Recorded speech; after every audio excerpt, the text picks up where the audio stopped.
हम solar system की कोई तस्वीर देखते हैं तो वो हमेशा एक जैसी होती है, बीच में सन और उसके चारों तरफ 8 प्लैनेट्स एक सीधी लाइन में घूमते हुए। मर्क्यूरी, वीनस, अर्थ, मार्स, जुपिटर, सैटर्न, यूरेनस और नेपट्यून, ये सब एक ही फ्लैट प्लेन पर हैं। यानी अगर आप अपने हाथ को सीधा फैलाएं तो जैसे सारी उंगलियां एक ही लेवल पर होती हैं, वैसे ही सारे प्लैनेट्स एक ही लेवल पर सूरज के चारों तरफ घूम रहे हैं। इस प्लेन को साइंटिस्ट इक्लिप्टिक प्लेन कहते हैं। अब यहीं से असली सवाल शुरू होता है। हमारे सारे स्पेसक्राफ्ट, सारी प्रोब्स, सारे मिशंस इसी इक्लिप्टिक प्लेन के अंदर ही क्यों भेजे जाते हैं? वॉयेजर हो, न्यू होराइजन्स हो या कोई भी मार्स मिशन, हर एक यान इसी प्लेन में यात्रा करता है। आज तक एक भी बड़ा मिशन ऐसा नहीं भेजा गया जो इस प्लेन को छोड़कर सीधा ऊपर की तरफ निकल जाए या नीचे की तरफ चला जाए। क्यों? क्या ऊपर और नीचे कुछ है ही नहीं, या कुछ ऐसा है जिसके बारे में हम अभी जानते ही नहीं? ये सवाल जितना सीधा दिखता है, इसका जवाब उतना ही गहरा है। इसमें फिजिक्स के नियम छुपे हैं, एक बहुत बड़ी एनर्जी की समस्या छुपी है और एक ऐसा रहस्य भी छुपा है जो आज भी साइंटिस्ट को नई दिशा में सोचने पर मजबूर करता है। इस सीरीज में हम इसी सवाल को परत दर परत खोलेंगे और अंत तक आप जान जाएंगे कि हमारे सोलर सिस्टम के ऊपर और नीचे असल में क्या मौजूद है। हमारे सोलर सिस्टम की जो तस्वीर हम बुक्स में देखते हैं वो असली तस्वीर नहीं है। उसमें सारे प्लैनेट्स एक सीधी लाइन में दिखाए जाते हैं ताकि हम उन्हें आसानी से समझ सकें। लेकिन असलियत में अगर आप सोलर सिस्टम को बहुत दूर से देखें तो आपको एक बहुत बड़ी चपटी सी डिस्क दिखाई देगी, बीच में चमकता हुआ सन और उसके चारों तरफ प्लैनेट्स अपनी अपनी ऑर्बिट्स में घूमते हुए। पूरा सिस्टम एक पिज्जा की शेप में फैला हुआ है, ना कि किसी गेंद की शेप में। इस डिस्क की मोटाई बहुत कम है लेकिन इसका फैलाव बहुत बड़ा है। अगर हम सन से नेपच्यून तक की दूरी को नापें तो वो लगभग 4.5 अरब किलोमीटर है, लेकिन प्लैनेट्स जिस प्लेन में घूमते हैं उसकी मोटाई इसके मुकाबले बहुत कम है। यानी सोलर सिस्टम एक पतली चौड़ी डिस्क है और इसी डिस्क के बाहर यानी इसके ऊपर और नीचे एक विशाल खाली अंतरिक्ष फैला हुआ है जिसमें आज तक हमने कोई बड़ा मिशन नहीं भेजा। लेकिन सवाल यह है कि सारे प्लैनेट्स एक ही प्लेन में क्यों घूमते हैं? क्यों कोई प्लैनेट सीधा ऊपर या नीचे की दिशा में नहीं जा रहा है? क्या यह बस एक संयोग है या इसके पीछे कोई गहरा कारण है? इसका जवाब हमें सोलर सिस्टम की पैदाइश में मिलता है और यही जवाब हमें यह भी बताता है कि हम आज भी इसी प्लेन में क्यों फंसे हुए हैं। लगभग 4.5 अरब साल पहले हमारे सोलर सिस्टम की जगह एक विशाल बादल था जिसे साइंटिस्ट्स नेबुला कहते हैं। ये बादल गैस और डस्ट से बना था और अंतरिक्ष में करोड़ों किलोमीटर तक फैला हुआ था। किसी कारण से, शायद किसी पास के सुपरनोवा की शॉक वेव से, ये बादल अपने ही ग्रेविटी के अंदर सिकुड़ने लगा। जैसे जैसे ये सिकुड़ता गया, इसके बीच में एक घना हॉट कोर बनने लगा जो आगे चलकर हमारा सन बना। लेकिन यहाँ एक खास बात हुई। जब ये बादल सिकुड़ रहा था तो साथ साथ वो घूम भी रहा था, बहुत धीरे लेकिन घूम रहा था। और जब कोई भी घूमती हुई चीज सिकुड़ती है तो उसकी रोटेशन स्पीड बढ़ जाती है। ठीक वैसे जैसे एक आइस स्केटर अपने हाथ अंदर खींचता है तो उसकी चक्री तेज हो जाती है। इसी प्रिंसिपल के कारण ये बादल भी तेज घूमने लगा। और जब कोई चीज तेज घूमती है तो उसका मटेरियल बाहर की तरफ फैलने लगता है, लेकिन सिर्फ एक ही डायरेक्शन में, यानी उसके रोटेशन एक्सिस के 90 डिग्री पर। यही वजह है कि ये बादल एक गेंद में नहीं बल्कि एक चपटी डिस्क में बदल गया। इस डिस्क के बीच में सन बना और उसके चारों तरफ बचा हुआ मटेरियल प्लैनेट्स, मून्स, एस्टेरॉइड्स और कॉमेट्स में बदल गया। और चूंकि ये सब एक ही घूमती हुई डिस्क से बने थे, इसलिए ये सब एक ही प्लेन में एक ही डायरेक्शन में घूमते हैं। ये कोई संयोग नहीं है, ये फिजिक्स का सीधा नियम है। हमारा पूरा सोलर सिस्टम इससे घूमते हुए बादल की विरासत है। अब असली सवाल पर आते हैं। अगर सोलर सिस्टम एक डिस्क है तो हम इस डिस्क को छोड़कर ऊपर या नीचे क्यों नहीं जा सकते? जवाब है एनर्जी। जब कोई रॉकेट अर्थ से उड़ान भरता है तो वो अर्थ के साथ साथ सोलर सिस्टम के प्लेन में भी मूव कर रहा होता है। अर्थ सन के चारों तरफ लगभग 30 किलोमीटर प्रति सेकंड की स्पीड से घूम रही है। ये एक बहुत बड़ी स्पीड है और हर रॉकेट को ये स्पीड पहले से ही मिल जाती है, यानी वो प्लेन के अंदर ही ट्रैवल करने के लिए तैयार है। लेकिन अगर हम चाहें कि कोई स्पेसक्राफ्ट इस प्लेन को छोड़कर सीधा ऊपर निकल जाए तो हमें उसकी डायरेक्शन को 90 डिग्री मोड़ना होगा। ये सुनने में आसान लगता है लेकिन फिजिक्स में ये बेहद मुश्किल है। इसके लिए हमें रॉकेट को इतनी ज्यादा एनर्जी देनी पड़ेगी कि वो अपनी मौजूदा हॉरिजॉन्टल स्पीड को खत्म करके एक नई वर्टिकल स्पीड पकड़ ले, और इतनी एनर्जी हमारे पास आज भी नहीं है। हमारे सबसे ताकतवर रॉकेट्स भी इस काम के लिए बहुत कमजोर हैं। इसे एक तरह से समझिए, मान लीजिए आप एक तेज चलती हुई ट्रेन के अंदर हैं और आप चाहते हैं कि ट्रेन की दिशा से बिल्कुल सीधे राइट एंगल पर कूद जाए। ये लगभग नामुमकिन है क्योंकि आपके शरीर में ट्रेन की स्पीड पहले से मौजूद है। आप कूदेंगे लेकिन ट्रेन की डायरेक्शन में आगे भी जाएंगे। यही दिक्कत हमारे स्पेसक्राफ्ट के साथ है। अर्थ उन्हें पहले से ही एक डायरेक्शन में धकेल रही है और उस पुश को तोड़कर बिल्कुल नई डायरेक्शन में जाना एनर्जी के लिहाज से बहुत महंगा सौदा है। लेकिन क्या इंसान ने कभी इस प्लेन को छोड़कर बाहर जाने की कोशिश की है? जवाब है हाँ। एक मिशन ऐसा है जिसने इस मुश्किल को पार किया और वो है यूलिसिस।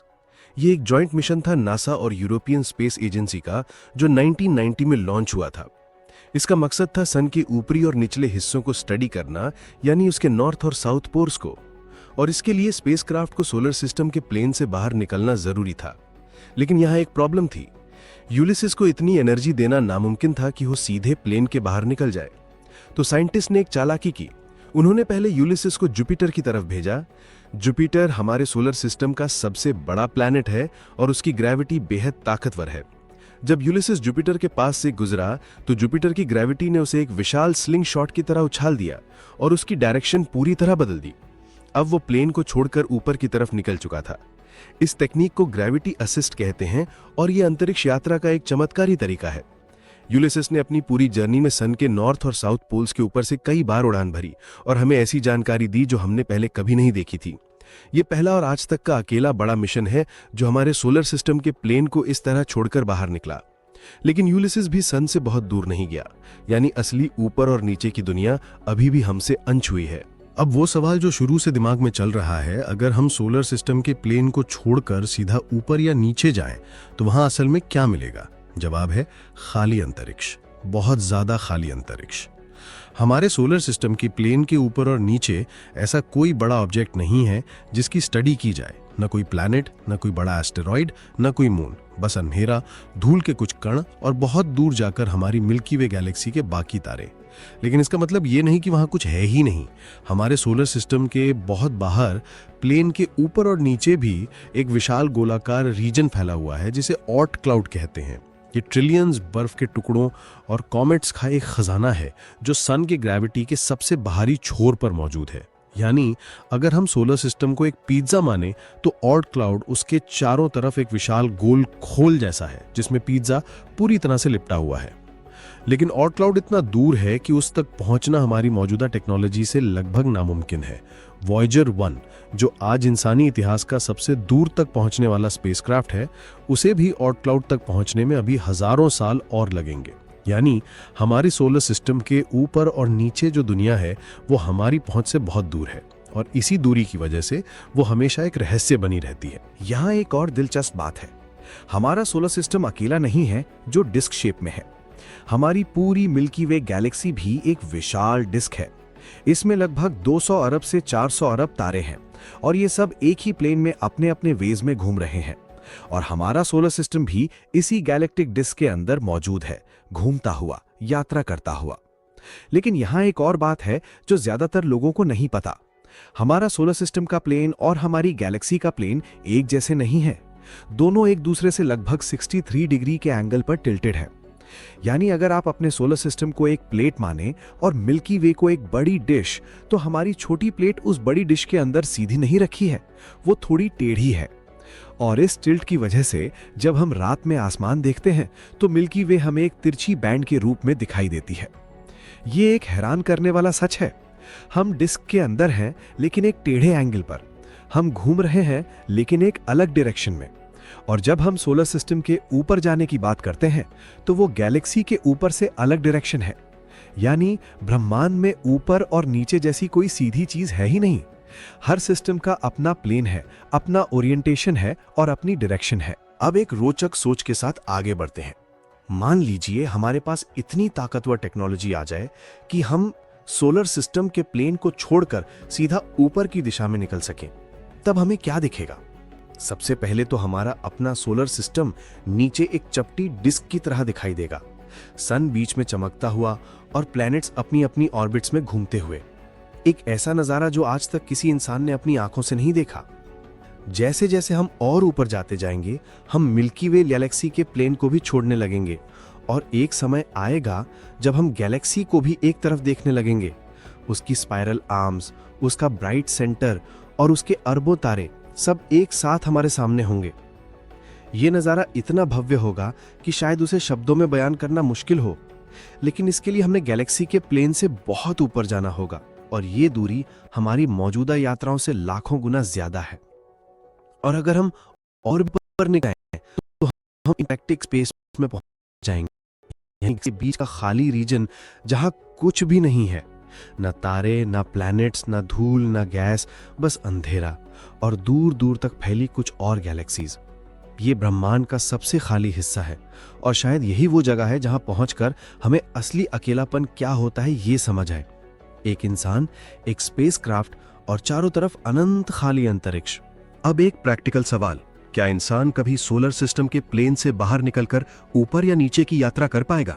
जवाब है शायद हाँ, लेकिन इसके लिए हमें टेक्नोलॉजी में बड़ा बदलाव लाना होगा। हमारे आज के केमिकल रॉकेट्स इस काम के लिए बिल्कुल कमजोर हैं। उनकी एफिशिएंसी बहुत कम है और वो उतनी एनर्जी पैदा नहीं कर सकते जितनी इस यात्रा के लिए चाहिए। हमें कुछ नया चाहिए, कुछ बहुत ज्यादा ताकतवर। साइंटिस्ट्स इस दिशा में कई आइडियाज पर काम कर रहे हैं। एक आइडिया है न्यूक्लियर प्रोपल्शन का, जिसमें रॉकेट को एनर्जी देने के लिए न्यूक्लियर रिएक्शंस का इस्तेमाल किया जाएगा। ये केमिकल रॉकेट से कई गुना ज्यादा एफिशिएंट होगा और लंबी दूरी की यात्राओं के लिए परफेक्ट हो सकता है। एक और आइडिया है सोलर सेल का, जिसमें स्पेसक्राफ्ट पर एक बहुत बड़ा रिफ्लेक्टिव शीट लगाया जाएगा और सनलाइट का प्रेशर उसे आगे बढ़ाएगा। ये धीरे धीरे काम करेगा, लेकिन इसमें फ्यूल की कोई जरूरत नहीं होगी। लेकिन इन सब तकनीकों को असली मिशन में बदलने में अभी कई दशक लगेंगे और जब तक ये तैयार होंगे तब तक हमें यही प्लेन में काम करना होगा। फिर भी फ्यूचर में एक समय जरूर आएगा जब इंसान सोलर सिस्टम के ऊपर या नीचे यात्रा करेगा। शायद हमारी अगली पीढ़ी या उसके बाद की पीढ़ी वो पहली होगी जो इस डिस्क को छोड़कर एक नए नजरिए से ब्रह्मांड को देख पाएगी। अंत में सोचने वाली बात यह है कि हम सोलर सिस्टम के ऊपर या नीचे क्यों नहीं जाते। इसका जवाब सिर्फ टेक्नोलॉजी की कमी नहीं है, इसका जवाब उस पूरी कहानी में है जो 4.5 अरब साल पहले शुरू हुई थी।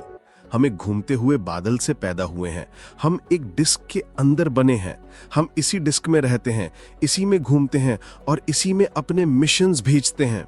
ये कोई चॉइस नहीं है, ये हमारा ओरिजिन है। और शायद यही ब्रह्मांड का सबसे बड़ा सबक है। हम जहां हैं, जैसे हैं, उसकी एक वजह है। हर प्लैनेट अपनी ऑर्बिट में, हर तारा अपनी गैलेक्सी में, हर गैलेक्सी अपने क्लस्टर में, सब एक नियम के अंदर बंधे हैं। ये नियम फिजिक्स ने बनाए हैं ब्रह्मांड के सबसे पहले पल से, और इन नियमों को तोड़ना आसान नहीं है। लेकिन इंसान की सबसे बड़ी खूबी यही है कि वो हमेशा इन नियमों को समझने की कोशिश करता है और कई बार उन्हें मोड़ने का तरीका भी खोज